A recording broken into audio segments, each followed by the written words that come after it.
Jean, chapitre 7. Après cela, Jésus parcourait la Galilée, car il ne voulait pas séjourner en Judée, parce que les Juifs cherchaient à le faire mourir.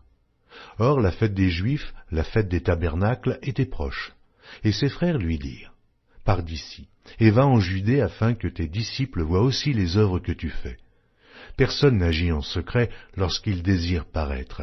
Si tu fais ces choses, montre-toi toi-même au monde. » Car ses frères non plus ne croyaient pas en lui. Jésus leur dit, « Mon temps n'est pas encore venu, mais votre temps est toujours prêt. Le monde ne peut vous haïr. Moi, il me hait, parce que je rends de lui le témoignage que ses œuvres sont mauvaises. Montez-vous à cette fête. Pour moi, je n'y monte point, parce que mon temps n'est pas encore accompli. » Après leur avoir dit cela, il resta en Galilée. Lorsque ses frères furent montés à la fête, il y monta aussi lui-même, non publiquement, mais comme en secret. Les Juifs le cherchaient pendant la fête et disaient, « Mais où est-il » Il y avait dans la foule grande rumeur à son sujet. Les uns disaient, « C'est un homme de bien », d'autres disaient, « Non, il égare la multitude. » Personne toutefois ne parlait librement de lui par crainte des Juifs.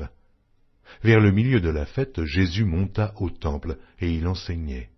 Les Juifs s'étonnaient, disant, « Comment connaît-il les Écritures, lui qui n'a point étudié ?» Jésus leur répondit, « Ma doctrine n'est pas de moi, mais de celui qui m'a envoyé. Si quelqu'un veut faire sa volonté, il connaîtra si ma doctrine est de Dieu, ou si je parle de mon chef.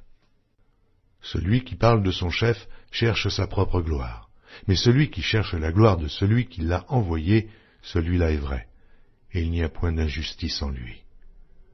Moïse ne vous a-t-il pas donné la loi, et nul de vous n'observe la loi? Pourquoi cherchez-vous à me faire mourir ?» La foule répondit, « Tu as un démon.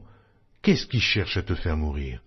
Jésus leur répondit, « J'ai fait une œuvre, et vous en êtes tous étonnés. Moïse vous a donné la circoncision, non qu'elle vienne de Moïse, car elle vient des patriarches. Si vous circoncisez un homme le jour du Shabbat, si un homme reçoit la circoncision le jour du Shabbat, afin que la loi de Moïse ne soit pas violée, pourquoi vous irritez-vous contre moi de ce que j'ai guéri un homme tout entier le jour du Shabbat? Ne jugez pas selon l'apparence, mais jugez selon la justice. » Quelques habitants de Jérusalem disaient, « N'est-ce pas là celui qu'il cherche à faire mourir? Et voici, il parle librement, et ils ne lui disent rien. Est-ce que vraiment les chefs auraient reconnu qu'il est le Christ? Cependant, celui-ci, nous savons d'où il est, mais le Christ, quand il viendra, personne ne saura d'où il est. » Et Jésus, enseignant dans le temple, s'écria, « Vous me connaissez, et vous savez d'où je suis. Je ne suis pas venu de moi-même, mais celui qui m'a envoyé est vrai, et vous ne le connaissez pas. Moi, je le connais, car je viens de lui, et c'est lui qui m'a envoyé. » Il cherchait donc à se saisir de lui, et personne ne mit la main sur lui, parce que son heure n'était pas encore venue. Plusieurs parmi la foule crurent en lui, et ils disaient, « Le Christ, quand il viendra, fera-t-il plus de miracles que n'en fait celui-ci » Les pharisiens entendirent la foule murmurant de lui ces choses, alors les principaux sacrificateurs et les pharisiens envoyèrent des huissiers pour le saisir. Jésus dit, « Je suis encore avec vous pour un peu de temps, puis je m'en vais vers celui qui m'a envoyé. Vous me chercherez et vous ne me trouverez pas, et vous ne pourrez venir où je serai. » Sur quoi les Juifs dirent entre eux, « Où ira-t-il, que nous ne le trouvions pas? Ira-t-il parmi ceux qui sont dispersés chez les Grecs, et enseignera-t-il les Grecs? Que signifie cette parole qu'il a dite? Vous me chercherez et vous ne me trouverez pas, et vous ne pouvez venir où je serai. » Le dernier jour, le grand jour de la fête, Jésus, se tenant debout, s'écria, « Si quelqu'un a soif, qu'il vienne à moi, et qu'il boive. Celui qui croit en moi, des fleuves d'eau vive couleront de son sein, comme dit l'Écriture. » Il dit cela de l'Esprit qui devait recevoir ceux qui croiraient en lui, car l'Esprit n'était pas encore parce que Jésus n'avait pas encore été glorifié.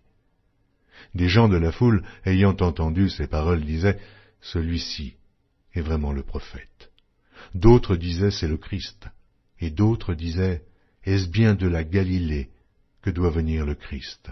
L'Écriture ne dit-elle pas que c'est de la postérité de David et du village de Bethléem, où était David, que le Christ doit venir?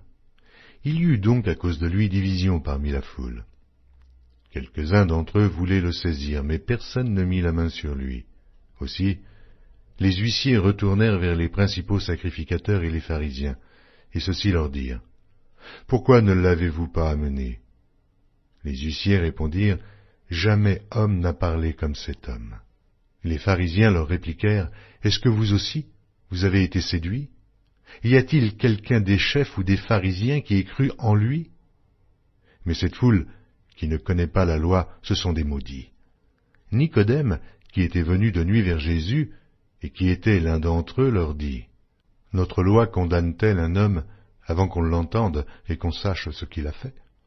Ils lui répondirent: « Es-tu aussi galiléen? Examine, et tu verras que de la Galilée, il ne sort point de prophète. » Et chacun s'en retourna dans sa maison.